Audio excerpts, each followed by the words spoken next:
সরকারি জল জীবন মিশনের ওয়েবসাইট থেকে পাম্প হাউসের ঠিকানা নিয়েই চালানো হতো রেকি। তারপরেই পরিকল্পনা করে একের পর এক পাম্প হাউস থেকে লুটপাট চালাতো দুষ্কৃতীদের এই দল। 2 মাস আগেই জেল থেকে মুক্তি, তারপরেই আবার লুটপাটের পরিকল্পনায় দুষ্কৃতীরা। বিগত 1.5 মাসে জেলা জুড়ে 10টি পিএইচির পাম্প হাউস থেকে লুটপাট চালানো হয়। পাম্প থেকে তামার তার সহ পাম্প হাউস থেকে বহু মূল্যবান সামগ্রী নিয়ে চম্পট দেয় দুষ্কৃতীদের এই দল।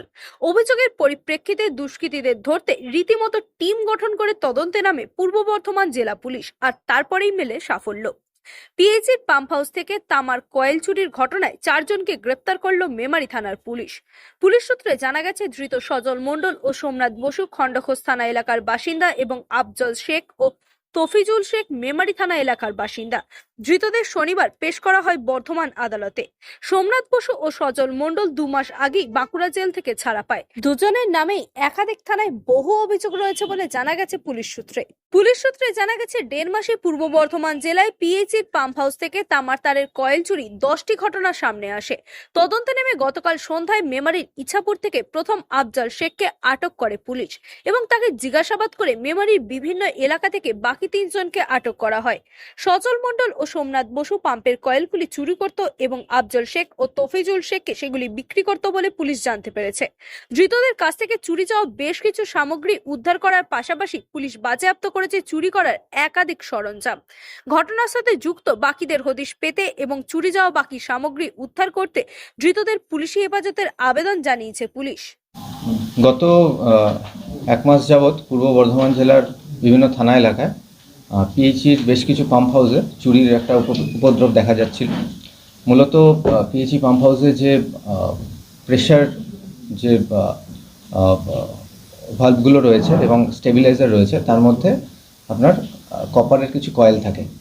সেরকম এক একটা স্টেবিলাইজারে 6টি করে কপারের রিং থাকে। সেগুলোকে ডিসম্যান্টেল করে দুষ্কৃতীরা সেখান থেকে কপার কয়েলগুলো চুরি করে নিচ্ছিল। তো এই মর্মে লাস্ট 1 মাসে এখানে 10টি স্পেসিফিক কেস রেজিস্টার হয় বিভিন্ন থানা এলাকায়। তো মাননীয় বড় সাহেবের নেতৃত্বে আমাদের যে সমস্ত কেসগুলো হয়েছে তাদের আয়োদেরকে নিয়ে একটা টিম করা হয়েছিল এবং এসওজির টিমও সঙ্গে ছিল এবং আমাদের একটা হোয়াটসঅ্যাপ গ্রুপও ছিল, যেখানে মূলত আমরা এই কেসগুলো date of occurrence, place of occurrence এবং যে সমস্ত মোডাস অপারেন্ডি রয়েছে সেগুলো আমরা ডিসকাস করি এবং সেখান থেকে আমরা এটা বুঝতে পারি যে মোডাস অপারেন্ডি সমস্ত কেসের ক্ষেত্রে সেম রয়েছে। তো আমরা অনুমান করি যে একটাই গ্যাং হয়তো এই কাজের পেছনে জড়িত আছে।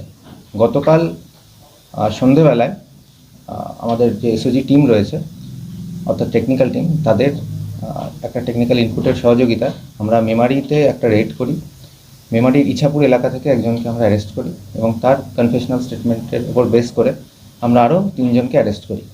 তার মধ্যে 2 জন তারা কনফেস করেছে তারা এই চুরির সাথে যুক্ত আছে এবং তারা এই কপার কয়েলগুলো যেখানে বিক্রি করতো, অর্থাৎ স্টোলেন প্রপার্টি যেখানে তারা সেল করতো, সেই রিসিভার হিসেবে আমরা আরও 2 জনকে অ্যারেস্ট করি। তাদের পজিশন থেকে তারা যে ইকুইপমেন্টসগুলো ইউজ করে এই কাজগুলো করতো সেগুলো আমরা সিজ করেছি এবং যে রিসিভার আছে, রিসিভারের থেকে আমরা কিছু কপার কয়েলও পেয়েছি। গত 12 তারিখ রাতে ভাতার থানায় তারা একটা ক্রাইম করে পিএইচি পাম্প হাউসে। তো আমরা যে কপার কয়েল পেয়েছি সেটা মূলত হয়তো সেই ভাতার থেকে তারা যে চুরি করেছিল সেটাই পেয়েছি। তো আমরা 4 জনকেই 14 দিনের পুলিশ রিমান্ডের জন্য প্রেয়ার করছি আজকে লন্ডন কোর্টে।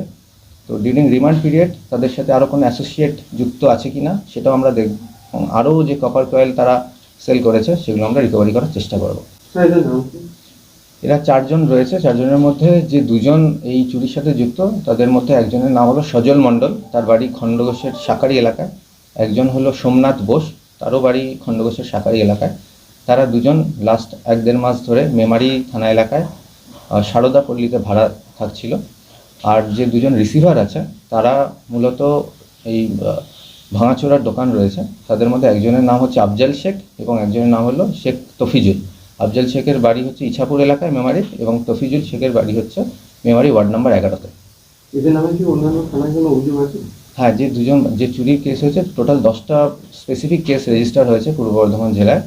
তার মধ্যে মেমারি থানা এলাকায় 3টে রয়েছে, জামালপুর থানা এলাকায় 2টি কেস, রায়নাতে 1টি, খণ্ডঘোষে 1টি, গলসি থানা এলাকায় 2টি, ভাতার থানায় 1টি এবং আউসগ্রামে 1টি।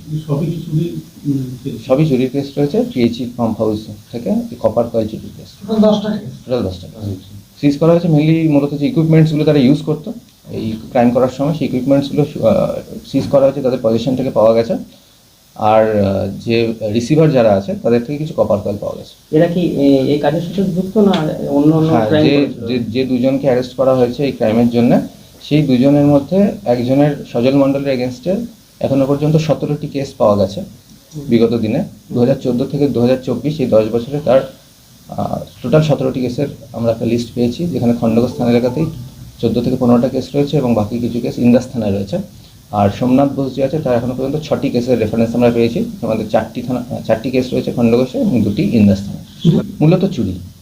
এতদিন কি মানে অ্যাবসকন্ড ছিল? না, এরা 2 মাস আগে ইন্দাস থানা একটি কেস থেকে বেল পেয়েছে।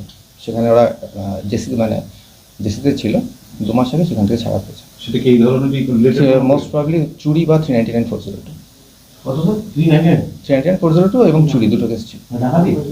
ডাকাতির জন্য মানে যেটা প্রিপারেশন নেয়, ওরা ওনাদেরকে রিমান্ডে নিচ্ছে।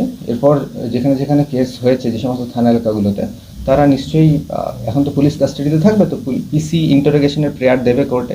সেই প্রেয়ার যদি অ্যালাউ হয়, পিসি ইন্টারোগেশন করবে। সেই ইন্টারোগেশনের পর তারা তাদের কনফেশনাল স্টেটমেন্ট রেকর্ড করবে। সেখান থেকে যদি কিছু উঠে আসে, তাহলে সেই মর্মে তারা কোর্টে শোন অ্যারেস্টেড প্রেয়ার এবং পিসি প্রেয়ারের আবেদন করবে। ভ্যালুয়েশন কি হবে যেগুলো সিজ আর্টিকেল এখনো পর্যন্ত আপনাদের কাছে আছে? এখন কিন্তু আমরা ইকুইপমেন্টসগুলো সিজ করেছি আর কিছু সামান্য কপার কয়েল পেয়েছি। আমরা চেষ্টা করবো রিমান্ড পিরিয়ডে তাদের থেকে বাকি যা যা চুরি হয়েছে সেগুলো আমরা রিকভারি করার। মূলত তারা এই কপার কয়েলগুলো যে চুরি করতো, এক একটা জায়গা থেকে তারা 10 থেকে 12 কেজি করে কপার কয়েল পেতো এক একটা পাম্প হাউস থেকে, এবং যাদের রিসিভারকে তারা যে দিত সেখান থেকে পার কেজি এখন অবধি যেটা আমরা জানতে পেরেছি 650 টাকা করে পেয়েছে পার কেজি কপার কয়েল।